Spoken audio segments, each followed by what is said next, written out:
अस्सलाम वालेकुम नाज़रीन, कैचअप क्रिकेट के एक और एपिसोड के साथ तौसीफ और हमारे साथ मौजूद हैं डॉक्टर साहब।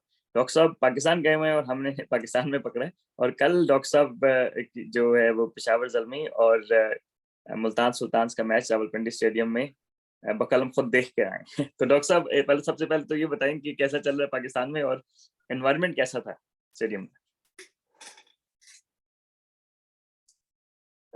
Sadi Sab, that was really amazing. Amazing. मतलब I'm really proud of that. मैं उस हिस्टोरिकल मोमेंट का हिस्सा बना स्टेडियम के अंदर बैठ के वो सारे तो बरसात जो थी छक्कों चौकों की उन्होंने देखी और वो मतलब हैरान कौन खीरा कौन थी बल्कि ऐसा लग रहा था कि जैसे हाइलाइट्स देख रहे हैं लाइव हाइलाइट्स। तो मतलब कि ऐसा मैच पहले कभी देखने को नहीं मिला टीवी पे। तो किया जाए कि आप उसका हिस्सा हो और वहाँ बैठ के देख रहे हो तो दैट वाज रियली अमेजिंग। नहीं, नहीं, ज़बरदस्त। अच्छा डॉक्टर साहब क्या कहते हैं, अगर हम पीएसएल की बात करें तो ऑब्वियसली वहाँ पे काफ़ी ज़ोर-शोर से पीएसएल को पाकिस्तान में फ़ॉलो भी किया जा रहा है और प्रोग्राम्स तो अब तो माशाल्लाह काफ़ी और भी टीवी प्रोग्राम्स वगैरह में भी आ रहे हैं माशाल्लाह।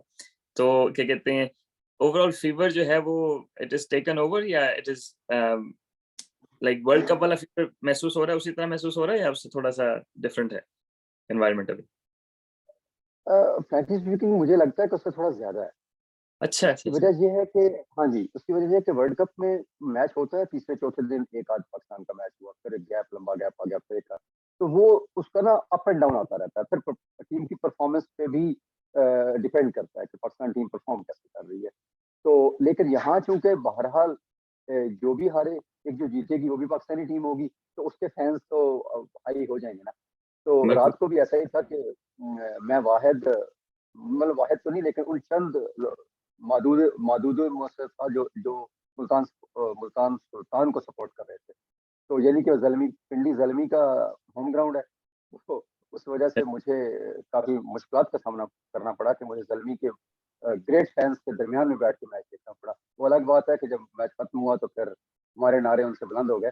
लेकिन वो जोश-ओ-खरोश जो मैंने स्टेडियम के अंदर जाते हुए देखा, वहाँ बैठते हुए देखा, वहाँ मौजूद देखा और again once again Pindi stadium was full. उन्होंने मैसेज भी चलाया था कि थैंक यू पिंडी कि आपने स्टेडियम को फिर से फुल किया। तो मुझे लगता है कि वर्ल्ड कप से इसका फीवर कहीं हाई है। अच्छा, ज़बरदस्त डॉक्टर साहब। अच्छा डॉक्टर साहब अगर मैच की बात करें तो पेशावर ज़ल्मी ने 242 किए और फिर 242 19 19.1 ओवर्स में करवा दिए, ठीक है? इस पे हम बात करते हैं लेकिन सबसे पहले मैंने आपसे ये पूछना है कि बाउंड्री साइज़ेस क्योंकि ऐसे लग रहा था कि मतलब 32 छक्के लगे इस मैच में 32 राइट? और 39 ओवर्स का गेम हुआ है, तो it's almost like close to 1 6 an over. तो थोड़ा-सा अनयूजुअल है इतने ज़्यादा छक्के लगना। सेकंडली ये कि बाउंड्रीज़ आपको क्योंकि टीवी पे क्योंकि हम तो टीवी पे देखते हैं, तो टीवी पे ऐसे लग रहा था कि कुछ जगहों से 20-20 गज़ अंदर लाई हुई है बाउंड्रीज़। तो उसके बारे में आपको वहाँ पे देख के मैच ग्राउंड में साइज़ कैसा लगा बाउंड्रीज़ का? जी सर, बिल्कुल आपने ठीक बात मेंशन की कि ये साइज़ का कम है। अगर आप 30 यार्ड का सर्कल देखें तो ऐसा लगता है कि 30 यार्ड यार्ड के बाद भी 30 यार्ड और है। तो ऐसा लगता है कि बहुत सारी जगहों पे 60 प्लस से ज़्यादा बाउंड्री नहीं है। मुझे जहाँ तक लगता है मुझे खदशा है, हो सकता है मैं गलत हूँ, वो ये है कि इससे पहले 2 बजे जेमन का मैच था वहाँ पे।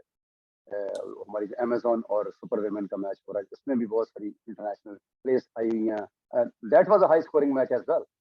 2 बजे अच्छा, जो मैच शुरू हुआ 2 से 5 तक वो भी 200 स्कोर किया। वुमेन ने भी पहली खेलते हुए पहली टीम ने 200 स्कोर किया।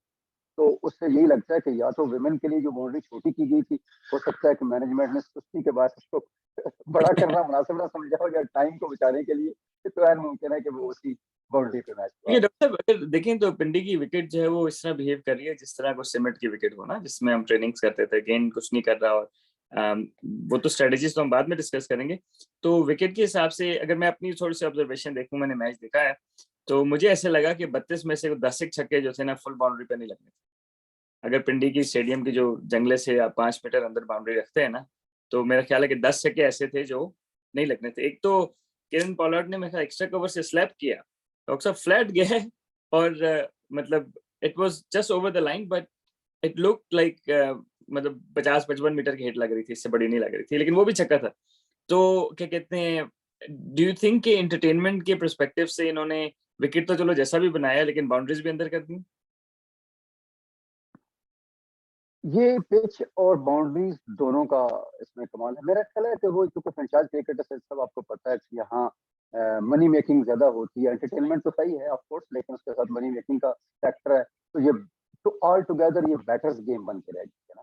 बिल्कुल बॉलर्स को बिल्कुल। हर तरह से रेस्ट्रिक्ट कर दिया गया है, इसीलिए अब मेरे लिए थोड़ा सा नाकाबिले बर्दाश्त भी एक चीज है देखने को मुझे मिली। वो ये था कि ऐसा लग रहा है कि मतलब बॉलर्स का रिएक्शन बहुत ज्यादा आने लग गया ना। अब यूं ही वाइड होता है वो हाथ मतलब कूलों के हाथ रख के खड़े हो जाते हैं, यानी अंपायर्स को वो जेस्चर देते हैं कि you are wrong. Umpire hmm. Wrong नहीं है। अब बॉलर रिस्ट्रिक्टेड इतना ज्यादा है कि वो मतलब ऊपर से वाइड है, इधर से राइट से वाइड है, लेफ्ट से वाइड है, अंदर करेगा तो waist height wide I mean no ball है, तो उसके लिए बहुत प्रॉब्लम्स है। तो मेरा ख्याल है कि ये एक चीज नहीं है, दोनों तीनों चीजें हैं कि एंटरटेनमेंट को बढ़ाने के लिए बॉलर्स को रिस्ट्रिक्ट किया गया, बाउंड्रीज को छोटा किया गया और कमर्शियलिज्म को ज्यादा बढ़ाया गया। तो छक्कों की बरसात में लोगों का ज्यादा जो शौक हो। अच्छा डॉक्टर साहब, ये अगर हम क्विकली स्कोर कार्ड देखें, क्योंकि ज्यादा हमारे देखने वालों ने सारों ने मैच तो देखा होगा, तो क्विकली अगर स्कोर कार्ड देखें तो बाबर ने थोड़ा तेज खेलने की कोशिश की। मेरे ख्याल है कि उन्होंने 25-24, 25 गेंद में 50 किया, फिर अगले 14 गेंद तो 22-23 किया। Saim Ayub again consistently performing और fearless क्रिकेट खेल रहे हैं। तो मतलब ये कि 240 स्टेडियम में बैठ के आपको लग रहा था कि पार स्कोर है या नहीं? दिल की बात बताएं, ऑल्दो आप मुल्तान के सपोर्टर हैं, लेकिन आपको ऐसे लग रहा था कि चेस करेंगे या नहीं? मेरी शक्ल तो बनी हुई थी ऐसे पर इनिंग के बाद फ्रैंकली स्पीकिंग, क्योंकि एज अ क्रिकेटर भी जब गेम को देखना होता है तो लगता है कि यार 200 रन चेज करना सरल आसान है। कोई भी विकेट हो, गली मोहल्ले की क्रिकेट भी हो, T20 है, सब कुछ है, छक्के चौके पड़ते हैं, लेकिन फिर भी 200 प्लस का जब चेज होता है तो इसका मतलब है कि आपको you have to play consistently with 10 run plus पर ओवर, जस्ट जो कि आसान नहीं होता। और कहीं भी आपकी विकेट गिरी, वो प्रेशर बढ़ गया उसी ओवर में, अगर मतलब 4-5 रन बने, एक या दो विकेट गिरती, तो वो प्रेशर मतलब बढ़ते बढ़ते पाइल अप होता जाता है और फिर वो 12, 13, 14, 15 पे चला जाता है, जो मुश्किल, बहुत मुश्किल होता जाता है। लेकिन समहाउ लग नहीं रहा था कि ये 240। और फिर उससे भी बड़ी बात यह है कि मेरा मेरा नहीं ख्याल था कि यार अब पेशावर जल्मी ऐसे भी क्या कमजोर होंगे कि अब लगातार 240 करके दूसरी दफा भी चेज करवा देंगे, जहां इंतजाम उल हक भी बैठे हुए हों, डैरन सैमी भी हों, मोहम्मद अकरम भी हों, तीनों स्पेशलिस्ट बंदे हों, और फिर भी उनकी टीम और बाबर कप्तान हो और भी हार जाए, तो वो थोड़ा मेरे लिए शॉकिंग। अच्छा डॉक्टर साहब, अगर हम देखें तो बॉलर्स ऑब्वियसली अब्बास ने 4 आउट किए, उसामा मीर ने 2 ओवर किए, 1 आउट किया, अनवर ने 1 आउट किया। अच्छा, हैरानगी की बात यह है कि उसामा मीर से सिर्फ 2 ओवर कराए गए और टिम डेविड ने भी 1 ओवर किया, उसमें भी 11। तो इनके 3 ओवर में उनको जो स्पिनर्स थे उनको आप समझ लें कि 38-40 रन बन गए। अच्छा, आपसे इस ये स्पिनर्स, उन्होंने भी स्पिनर से ओवर्स नहीं कराए, तो क्या ये विकेट बिल्कुल ही सीमेंट है कि स्पिनर्स का कोई चांस ही नहीं है, या बाउंड्रीज की वजह से स्पिनर्स का चांस नहीं? जो जहां से हम देख रहे थे, जहाँ पोलार्ड ने छक्के मारे हमारे सामने सामने ही, सामने आके गिर रहे थे, तो रायली रूसो के भी, तो बिल्कुल विकेट की शाइन ऐसे ही थी जैसे आपने पहले कहा था, सीमेंट विकेट लग रही थी, बिल्कुल शाइन के लिहाज से लगता था कि टोटल फ्लैट है, फिट है। इसी डर की वजह से, और सेकेंडली क्योंकि जैसे हमने पहले बात की कि बाउंड्रीज छोटी हैं, तो मेरा ख्याल है कि कप्तान के माइंड में, बैकअप माइंड में कहीं ये डर होता है कि ऐसा ना हो कि मेरे स्पिनर को, जैसा कि मारा भी सही उसने, अनवर अली ने निकल के मारा साइम अयूब को छक्का, जिसने गेम को यकदम पलट भी दिया थोड़ा सा, जब पहले रोज को आउट होने के बाद अनवर अली और उस्मान मीर जब विकेट पर थे, तो वो डर उनके बैकअप माइंड में कहीं है बहरहाल, स्पिनर को छक्के ज्यादा बड़े पड़ेंगे। तो इस हवाले से मेरे ख्याल स्पिनर को थोड़ा सा वो ना पीछे रखा। अच्छा, रायलर साहब जब आउट हुए तो डॉक्टर साहब 9 बॉल रह गए थे, 9 बॉल्स लेफ्ट, और स्कोर चाहिए थे 15। आपको कहीं लगा कि शायद ना बने? एक झटका सा लगा था, एक झटका तो लगा था कि रायले रोसो के बाद मुझे एकदम फौरन मुझे बोर्ड की तरफ देखना पड़ा कि अब अपकमिंग बैटर कौन है ना। तो उसामा मीर है, तो मुझे थोड़ा शक तो था कि उसामा मीर बहरहाल एस्टेब्लिश बैट्समैन नहीं है, तो लेकिन Anwar Ali was the factor ना, कि अनवर अली भी खड़े हैं तो हो सकता है, क्योंकि वो बहरहाल ऑलराउंड कैटेगरी में है और वो मतलब छक्के मारते रहे, वैसा नहीं। लेकिन चूंकि प्रेशर गेम है तो एन मुमकिन है कहीं भी, जैसे उसने अच्छा ओवर निकाला था अपने वहाब रियाज ने उससे पहले, तो थोड़ा सा डर था कि कहीं हो सकता है कि ना हो। लेकिन वो प्रेशर आते ही उसामा मीर ने पहले बॉल पर ही निकाल दिया, जब उन्होंने कवर पर उसको कवर के ऊपर से उन्होंने छक्का मारा, तो पहले बॉल पे ही वो प्रेशर रिलीज हो। अच्छा डॉक्टर साहब, उस्मान कादिर ने 2 ओवर कराए, ठीक है, और 2 ओवर फिर उन्होंने कराए साइम अयूब से ना, तो ऑब्वियसली उस्मान कादिर को भी मार पड़ी। तो शकीबुल हसन के जाने के बाद पेशावर ज़ल्मी के पास क्या स्पिनर्स कोई और नहीं पड़े हुए? वाकई स्पिनर नहीं है उनके पास मेरे ख्याल में। उस्मान कादर का अभी तक ये समझ नहीं आ रही कि वो मतलब एस्टेब्लिशमेंट हैं या नहीं, वो पाकिस्तान खेलें या वो फ्रेंचाइज से खेलें, उनका ये प्रॉब्लम हमेशा से आ रहा है। और चूंकि वो बाबर के साथ साथ मैच किए हुए हैं, तो बाबर जहां जहां मौका मिलता है 50 जरूर देते हैं। लेकिन उस्मान कादर को कल पोलार्ड ने आगे रखा और पहले 3 बॉलों पे 3 6 दिए इसमें जब, तो मुझे तो आई वाज प्रीटी श्योर कि अब पोलार्ड इसको 6 के 6 मारे, लेकिन somehow वो बच गया है।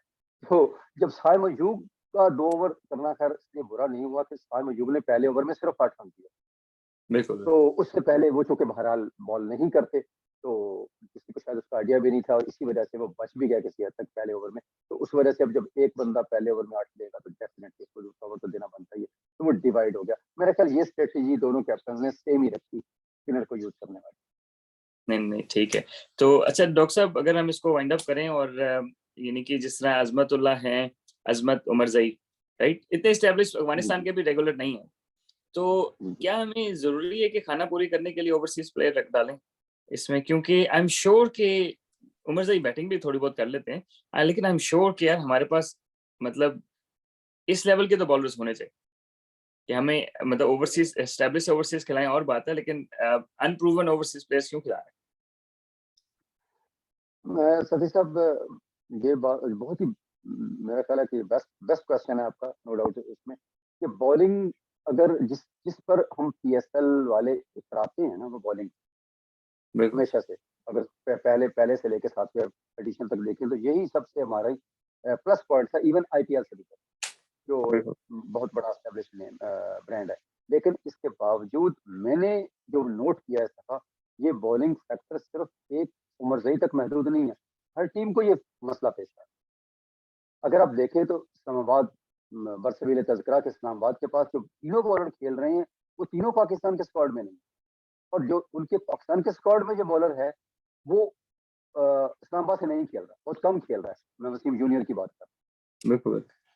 जूनियर को कम मैच खिलाया गया as compare to Roman rice, Hasan Ali और कहीं उनके मशरफ। जो सही, ठीक है, सही मशरफ से खैर चलो बैटिंग में भी प्रूव किया, लेकिन बॉलिंग की अगर हम बात करें तो तीनों बॉलर वो बहरहाल पहली चॉइस पाकिस्तान की, बल्कि दूसरी चॉइस भी नहीं है। अगर खेलते भी हैं तो सपोर्टिंग बॉलर के तौर पर खेलते हैं, जब कभी खेलते हैं हसन अली या सही।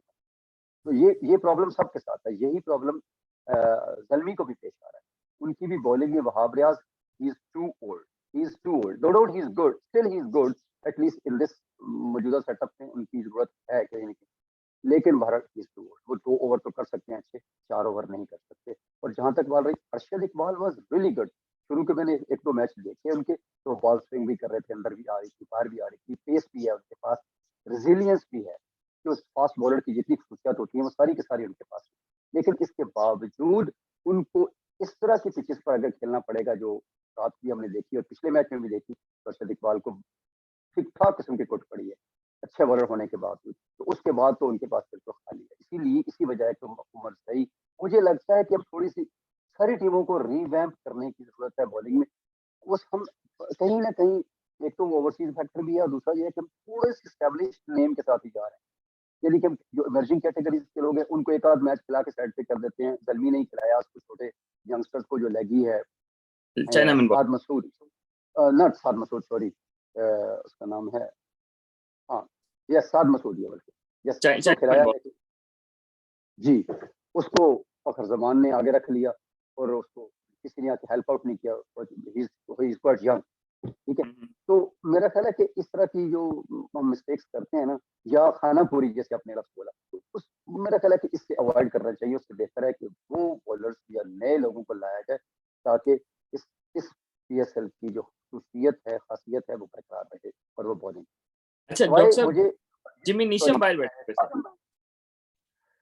हाँ जिमी नीशम को प्रॉब्लम यही है ना, जलमी के साथ बिल्कुल सच सब। हालांकि जिमी नीशम, आप तो न्यूजीलैंड से आप बेहतर समझते हैं कि न्यूजीलैंड की वो फर्स्ट 11 में आते हैं T20, लेकिन हम यहाँ उनको नहीं खिला रहे। तो मेरा ख्याल है कि जिमी नीशम का कॉम्बिनेशन हम तलाश कर रहे हैं, हमसे मुराद ये है कि जलमी वाले तलाश कर रहे हैं, में नाकाम रहे। उन्होंने जिमी नीशम को खिलाया भी है तो उसको यूटिलाइज नहीं किया जिन मैचेस में खिलाया भी है। कहीं वो बहुत नीचे आ रहे हैं, कहीं वो ऊपर जा रहे हैं, बॉलिंग में भी उनको अप एंड डाउन, मतलब जहां कहीं जरूरत पेश आ गई जिमी नीशम आ गए, आगे आ गए। तो मेरा ख्याल है कि वो भी वहाँ कॉम्बिनेशन तलाश करने में नाकाम हो जिमी शमसी। सो फar मैं कहना ये चाह रहा था आखिरी फिक्रा कि एहसानुल्लाह के अलावा अभी तक किसी बॉलर ने भी इम्प्रेस नहीं किया। फास्ट बॉलर की अगर बात करूँ तो एहसानुल्लाह जो मुल्तान से खेलते हैं उन्होंने जी जी डोमेस्टिक में परफॉर्म किया, अभी भी PSL में। उनके अलावा अभी तक किसी बॉलर ने ऐसा इम्प्रेस नहीं किया किसी को पे कि हाँ ये फाइंड है। हाँ बैटिंग में हमें 2-3 फाइंड जरूर मिली हैं, जिसमें मैं का नाम फिर से लेना चाहूंगा। Hasibullah is really good. Hasibullah का भी प्रॉब्लम है और दूसरा उनके साथ जो पाकिस्तान खेल रहा है लड़का हारिस, दोनों कीपर हैं। अब उनको उन दोनों में से एक को खिलाया जाएगा, दूसरे को नहीं खिलाया जाएगा। तो this is a problem over everywhere. ये टीमों के साथ प्रॉब्लम हो रहा नहीं, बिल्कुल। तो चलें, अगर हम इसको करें तो जी डॉक्टर साहब, तो आई गेस के ओवरऑल मेरा ख्याल है कि मैचेस हाई स्कोरिंग मैचेस और चेस भी कर लिया, तो ऑब्वियसली तमाशाइयों के लिए तो एक्साइटिंग है। आप मैच देखने गए, आपने कोई 32 छक्के देख लिए एक मैच में, ठीक है, तो टेप बॉल के मैचेस होते हैं, जिस तरह से वही काम लग रहा था। तो डॉक्टर साहब क्या कहते हैं, आगे आप किस तरह देख रहे हैं? आप ऑब्वियसली क्वालिफाइंग के लिए 4 टीमें ऊपर जाएंगी, तो कौन कौन से, एक तो कराची मिस आउट हो गई और दूसरी कौन सी मिस आउट हो गया आपके ख्याल में? मुझे लग रहा है कि क्वेटा ने परफॉर्म तो अच्छा किया, लेकिन क्वेटा के अभी भी चांसेस बहुत स्लिम है ना। जी अ, जी अगर तो आज मुल्तान जीत जाती है तो वैसे ही मेरा ख्याल है क्वेटा हार जाए, अगर तो वो ये सारा कजिया ही खत्म हो जाएगा इधर ही। फिर तो क्वेटा आउट हो गई और मुल्तान सॉरी पेशावर दलमी आगे आ जाएगी। अगर ऐसा नहीं भी होता तो फिर भी अगर रन फर्ज करें कि सारे ही और जितने भी हैं वो क्वेटा के हक में चले जाते हैं, मुल्तान भी हार जाती है और पेशावर भी हार जाती है और क्वेटा को चांस मिल जाता है, फिर भी रन रेट के मसला है। तो मेरा नहीं ख्याल कि इतने 240-40 करने के बाद रन रेट में खातर का फर्क पड़ा है बहुत बड़े मार्जिन के साथ। तो मेरा ख्याल इस्लामाबाद 2 मैच हारी है, वरना इतने बड़े मार्जिन से कोई टीम नहीं हारी। तो मेरा ख्याल है कि क्वेटा कराची का साथ देगी बाहर होने में। नहीं नहीं, ठीक है। अगर हम पॉइंट टेबल में देखें तो हाँ, पेशावर ज़ल्मी और कोटा ग्लैडिएटर का ही थोड़ा सा वो रह गया, क्योंकि इन दोनों में से एक टीम ने आगे जाना है। और नेट रन रेट जो है वो कोटा को जीतना भी है और थोड़े से अच्छे मार्जिन से जीतना है। तो जहाँ पे अच्छे मार्जिन से जीतने की बात आ गई, तो ज़ाहिर है कि वो जिस तरह आप कह रहे थे, वो उसी तरह जिस तरह पाकिस्तान वर्ल्ड कप के सेमीफाइनल में पहुंच गया। तो मुझे हो जाते हैं डॉक्टर साहब, क्या कहते हैं, ये स्क्रीन में आपसे शेयर करता हूँ, इसमें पॉइंट्स टेबल है। सॉरी, एक सेकंड में आपको पॉइंट्स टेबल सामने ला के तो हम डिस्कस कर लेते हैं। हाँ जी डॉक्टर साहब, तो अगर हम देखें तो अब एक एक मैच ही रह गए सारों का। तो Karachi is out regardless of, हाँ ये जरूर है कि कराची अगर जीत जाता है, कोटा ग्लैडिएटर हार जाता है, तो कराची शायद 5वें नंबर पे आ जाए, क्योंकि उनका नेट रन रेट बेहतर है ना उनसे। But that's the highest they can go, right? तो वेयर इज ऐसा भी हो सकता है सच साहब, इनको 5वीं पोजीशन के लिए इनका अलग से मैच करवा दिया जाए कराची और कोटा का। हाँ क्यों नहीं कराया जा सकता है, क्योंकि मुल्तान का और कोटा ग्लैडिएटर का मैच है, राइट? तो क्या कहते हैं, अब उसमें वो जी ये है कि अगर मुल्तान हार जाता है कोटा ग्लैडिएटर से, तो Quetta gladiator will be equal points with Peshawar Zalmi, right? तो अब obviously which is Peshawar Zalmi का मैच किसके साथ है, क्या कहते हैं आगे, यूनाइटेड और ज़ल्मी का मैच है, ठीक है? तो ज़ल्मी अगर उनका यूनाइटेड, मैच यूनाइटेड का। जी कल मैच है, पहला मैच उनका है ना, और फिर आखिरी मैच है कलंदर्स और किंग्स का। तो कलंदर और किंग्स का मैच तो इररिलेवेंट हो जाएगा, लेकिन अगर कल मुल्तान सुल्तान को ग्लैडिएटर्स हरा देते हैं, सॉरी सर और साहब आपकी आवाज बहुत कट रही है। हाँ, मैंने कहा कि मुल्तान सुल्तान को अगर ग्लैडिएटर्स हरा देते हैं और ज़ल्मी जो है वो हार जाता है यूनाइटेड से, तो there is a slim chance Quetta gladiator का।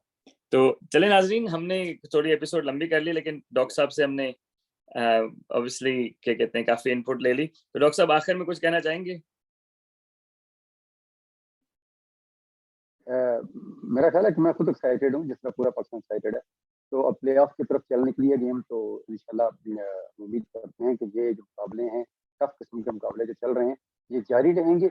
और लेकिन एक बात करता चलूँ कि आज यही बात मुख्तलिफ टीवी चैनल पे हो रही है कि 240-40 हो रहा है और तेज हो रहा है, लेकिन मेरा नहीं ख्याल कि प्ले ऑफ की गेम थोड़ी डिफरेंट होगी। उसमें प्रेशर गेम होती है, इतना आसान नहीं होता कि 240 हो जाए पहले, और अगर हो जाए तो फिर तेज भी हो जाए। तो यहाँ तक क्योंकि प्रेशर किसी हद तक टीमों पे जरा कम होता है, और फिर तकरीबन ऑब्वियस है, 3 तो ऑब्वियस नहीं है, वो तो इससे 4 बल्कि ऑब्वियस है, 3 क्वालिफाई कर गई हैं और एक जो नीचे रहेगी वो भी ऑब्वियस है। तो सिर्फ 2 का थोड़ा सा रौला है। तो मेरा ख्याल है कि ये भी आज क्लियर हो जाएगा होपफुली।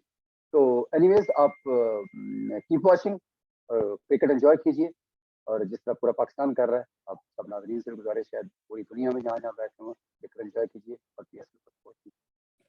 चल नाज़रीन, हमें इसी के साथ इजाज़त दे दिए। इंशाल्लाह एक और एपिसोड के साथ जल्दी हाज़िर होंगे। अपना ख्याल रखिएगा। अस्सलाम वालेकुम।